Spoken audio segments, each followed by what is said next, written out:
Introducción al análisis estructural de los relatos, por Roland Barthes. 1. Introducción. Innumerables son los relatos existentes. Hay, en primer lugar, una variedad prodigiosa de géneros, ellos mismos distribuidos entre sustancias diferentes, como si toda materia le fuera buena al hombre para confiarle sus relatos.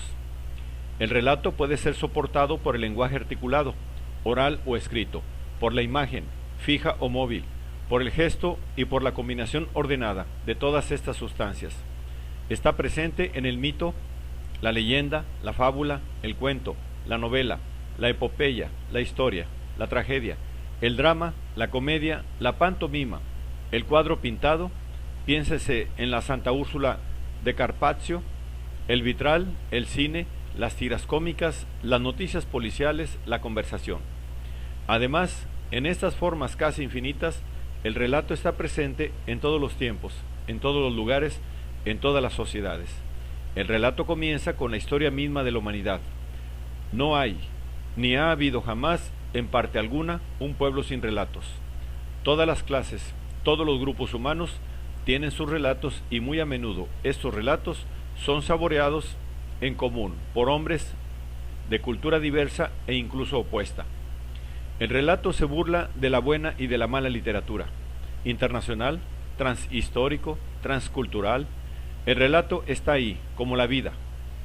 Una tal universalidad del relato debe hacernos concluir que es algo insignificante. Es tan general que no tenemos nada que decir de él, sino describir modestamente algunas de sus variedades muy particulares, como lo hace a veces la historia literaria. Pero incluso estas variedades, ¿cómo manejarlas? ¿Cómo fundamentar nuestro derecho a distinguirlas, a reconocerlas? ¿Cómo oponer la novela a la novela corta, el cuento al mito, el drama a la tragedia? Se lo ha dicho 1000 veces, sin referirse a un modelo común. Este modelo está implícito en todo juicio sobre la más particular, la más histórica de las formas narrativas.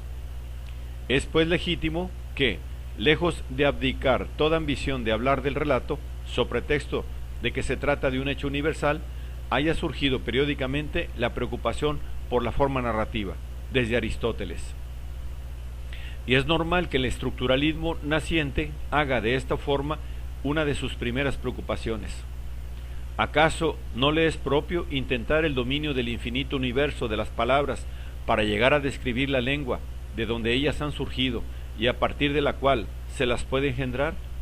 Ante la infinidad de relatos, la multiplicidad de puntos de vista desde los que se puede hablar de ellos, histórico, psicológico, sociológico, etnológico, estético, etc., el analista se ve un poco en la misma situación que Saussure, puesto que ante lo heteróclito del lenguaje y tratando de extraer de la anarquía aparente de los mensajes un principio de clasificación y un poco de descripción. Para limitarnos al periodo actual, los formalistas rusos, Prop, Levi-Strauss, nos han enseñado a distinguir el siguiente dilema. O bien, el relato es una simple repetición fatigosa de acontecimientos, en cuyo caso solo se puede hablar de ellos remitiéndose al arte, el talento o al genio del relator, del autor, todas formas míticas del azar. O bien posee en común con otros relatos una estructura accesible al análisis por mucha paciencia que requiera poder enunciarla. Pues hay un abismo entre lo aleatorio más complejo y la combinatoria más simple, y nadie puede combinar, producir un relato, sin referirse a un sistema implícito de unidades y de reglas. ¿Dónde, pues, buscar la estructura del relato? En los relatos, sin duda. En todos los relatos, muchos comentadores que admiten la idea de una estructura narrativa no pueden, empero, resignarse a derivar el análisis literario del modelo de las ciencias experimentales. Exigen intrépidamente que se aplique a la narración un método puramente inductivo y que se comience por estudiar todos los relatos de un género, de una época, de una sociedad, para pasar luego al esbozo de un modelo general. Esta perspectiva, de buen sentido, es utópica. La lingüística misma, que solo abarca unas 3000 lenguas, no logra hacerlo.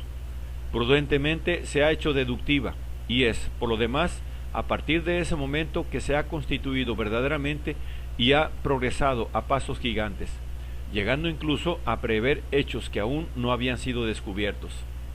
¿Qué decir entonces del análisis narrativo? Enfrentado a millones de relatos, por fuerza está condenado a un procedimiento deductivo. Se ve obligado a concebir primero un modelo hipotético de descripción que los lingüistas americanos llaman una teoría, y descender luego poco a poco a partir de este modelo hasta las especies que a la vez participan y se separan de él. Es sólo a nivel de estas conformidades y de estas desviaciones que recuperará, munido entonces de un instrumento único de descripción, la pluralidad de los relatos, su diversidad histórica, geográfica, cultural.